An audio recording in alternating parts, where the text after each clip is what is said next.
We were in the outskirts of Guaymas, in northern Mexico, on a drive from Nogales, Arizona, when it became evident to me that something was wrong with Don Juan. For the last hour or so, he had been unusually quiet and somber. I didn't think anything of it, but then abruptly his body twitched out of control. His chin hit his chest as if his neck muscles could no longer support the weight of his head. "Are you getting carsick, Don Juan?" I asked, suddenly alarmed. He didn't answer. He was breathing through his mouth. During the first part of our drive, which had taken several hours, he had been fine. We had talked a great deal about everything. When we had stopped in the city of Santa Ana to get gas, he was even doing push-outs against the roof of the car to loosen up the muscles of his shoulders. "What's wrong with you, Don Juan?" I asked. I felt pangs of anxiety in my stomach. With his head down, he mumbled that he wanted to go to a particular restaurant and, in a slow, faltering voice, gave me precise directions on how to get there.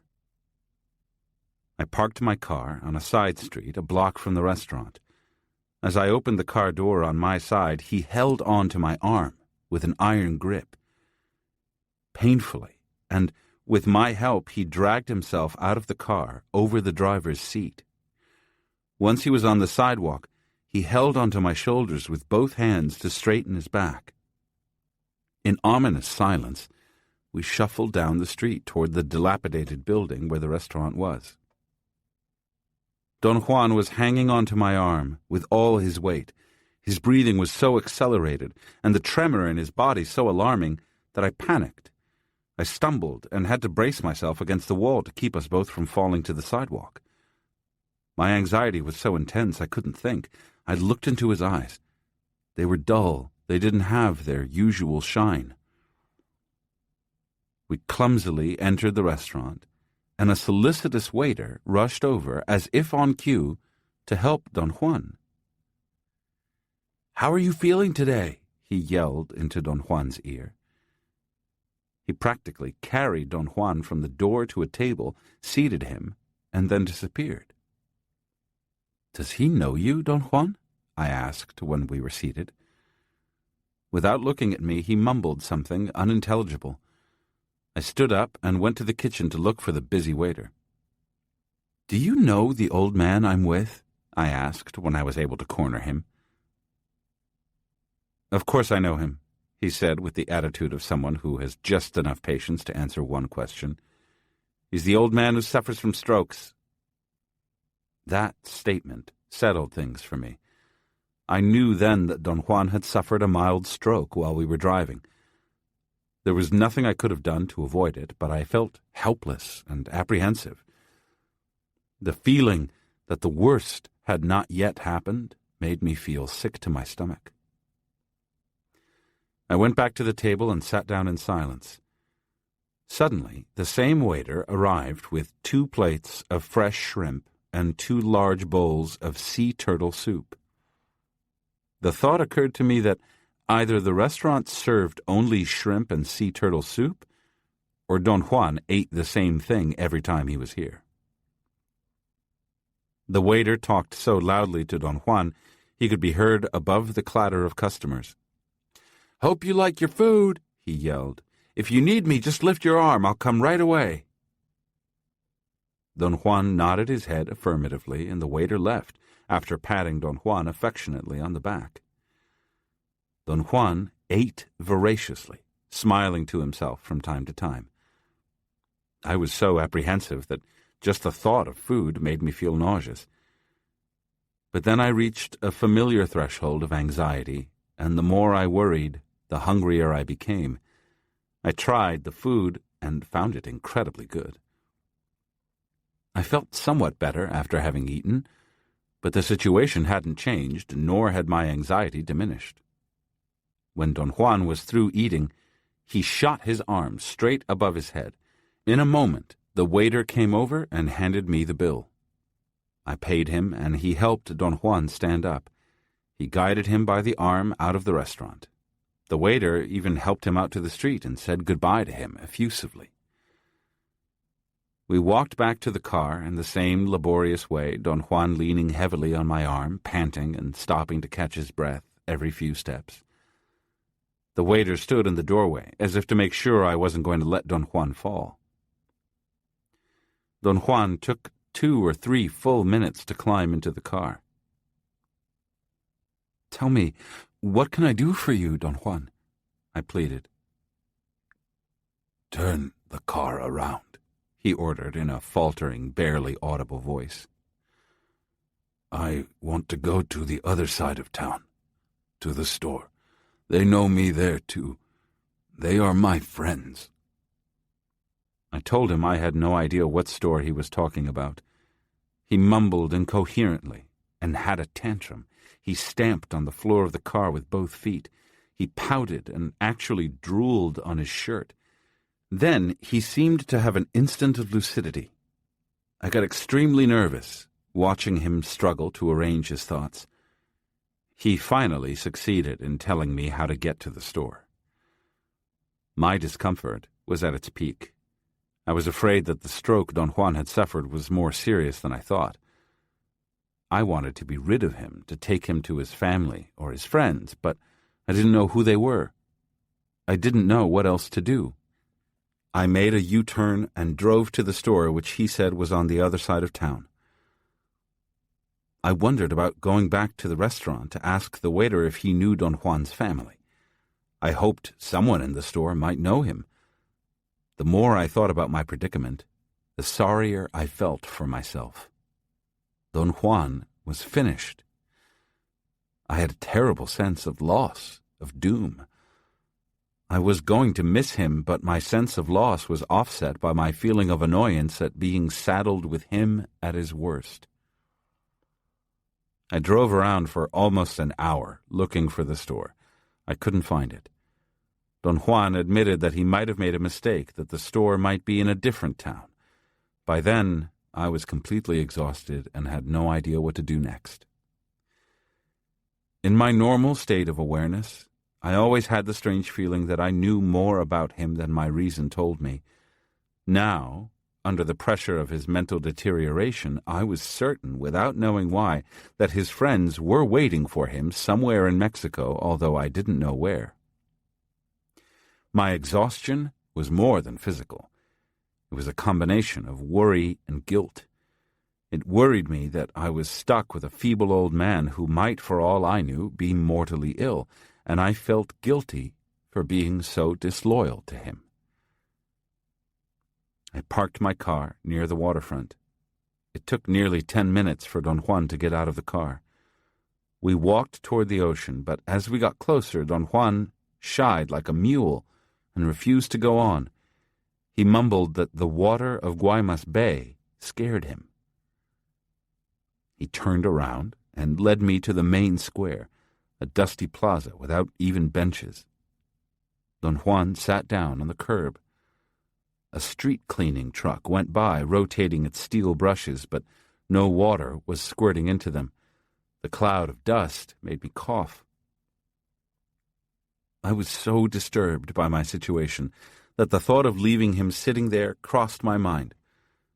I felt embarrassed at having had such a thought, and patted Don Juan's back. "You must make an effort and tell me where I can take you," I said softly. "Where do you want me to go?" "I want you to go to hell," he replied, in a cracked, raspy voice.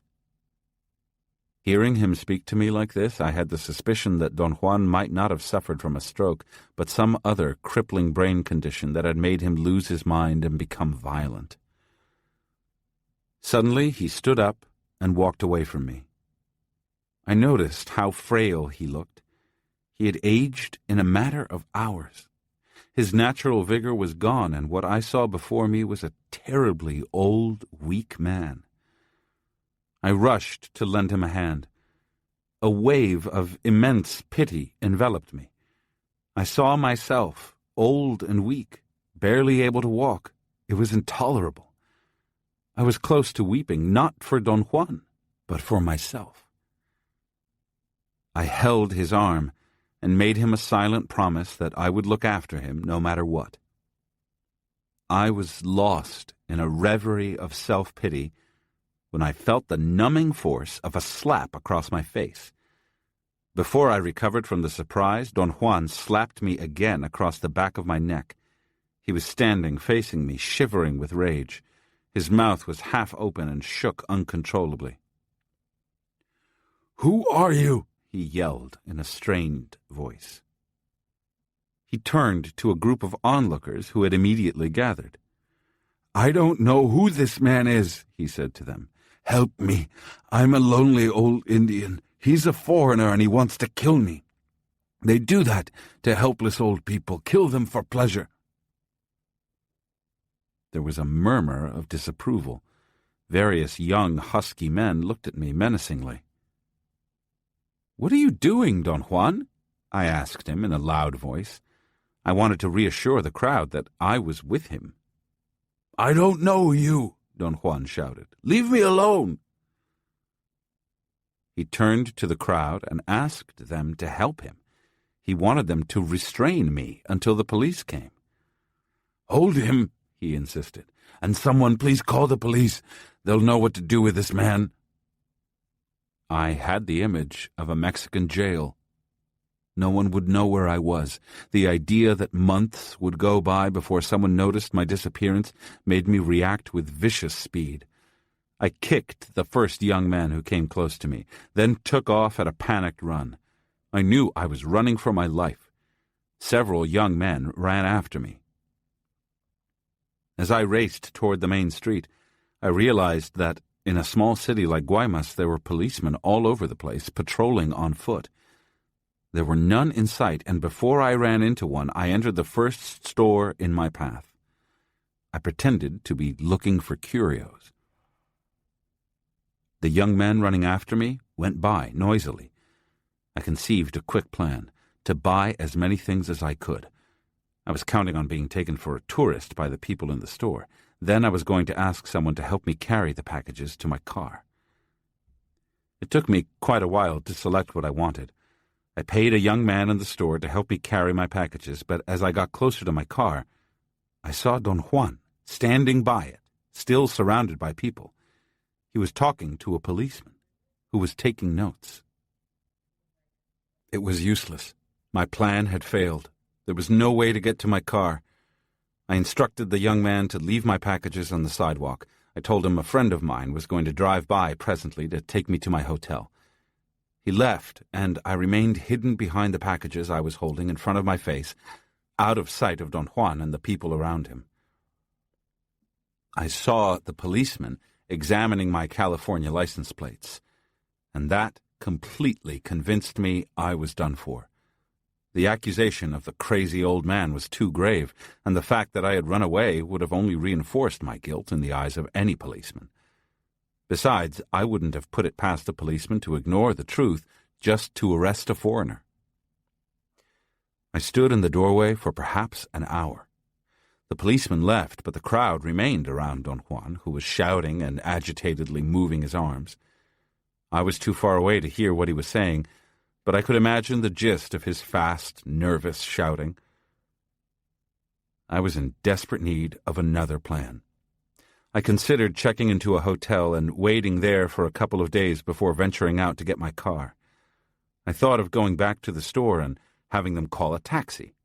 I'd never had to hire a cab in Guaymas, and I had no idea if there were any, but my plan died instantly, with the realization that if the police were fairly competent and had taken Don Juan seriously, they would check the hotels.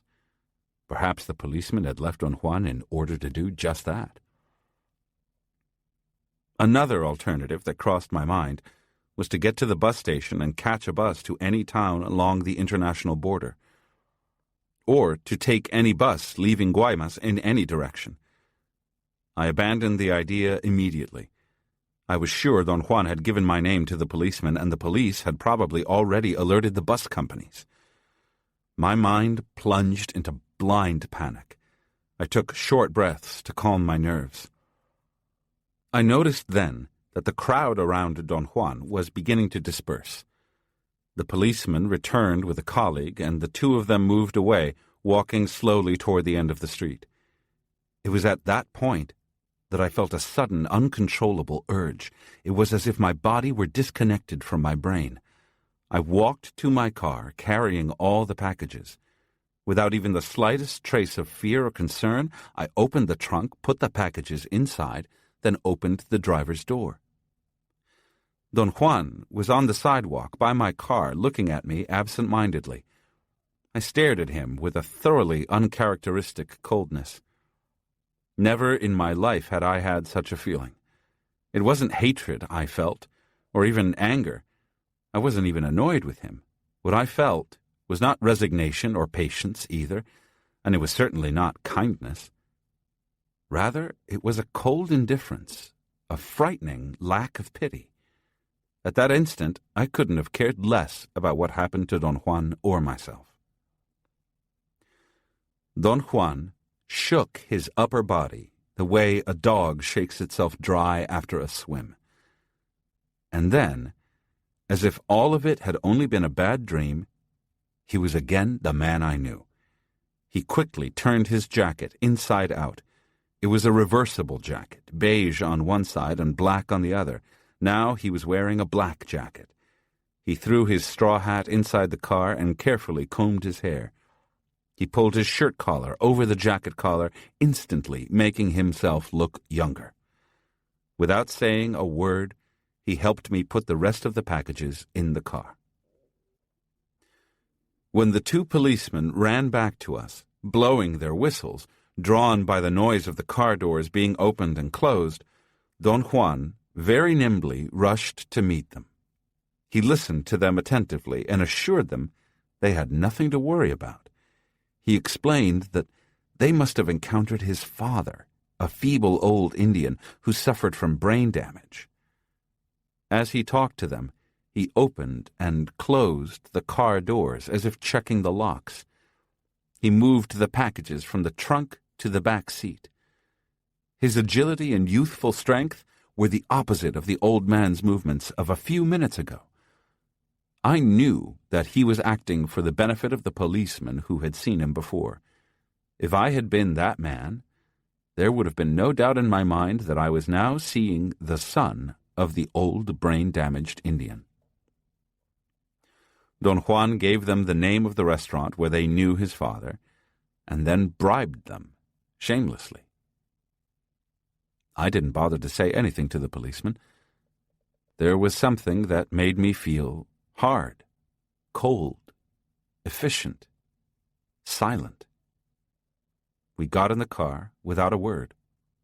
The policemen didn't even attempt to ask me anything. They seemed too tired to even try. We drove away. "What kind of act did you pull out there, Don Juan?" I asked, and the coldness in my tone surprised me. "It was the first lesson in ruthlessness," he said. "What I did this afternoon was to create the proper situation for you to move your assemblage point to the precise spot where pity disappears. That spot is known as the place of no pity." Don Juan described self-importance as the force generated by man's self-image. He reiterated that it is that force which keeps the assemblage point fixed where it is at present. "The position of self-reflection," Don Juan went on, "forces the assemblage point to assemble a world of sham compassion, but of very real cruelty and self-centeredness. In that world, the only real feelings are those convenient for the one who feels them. For a sorcerer, ruthlessness is not cruelty. Ruthlessness is the opposite of self-pity or self-importance. Ruthlessness is sobriety."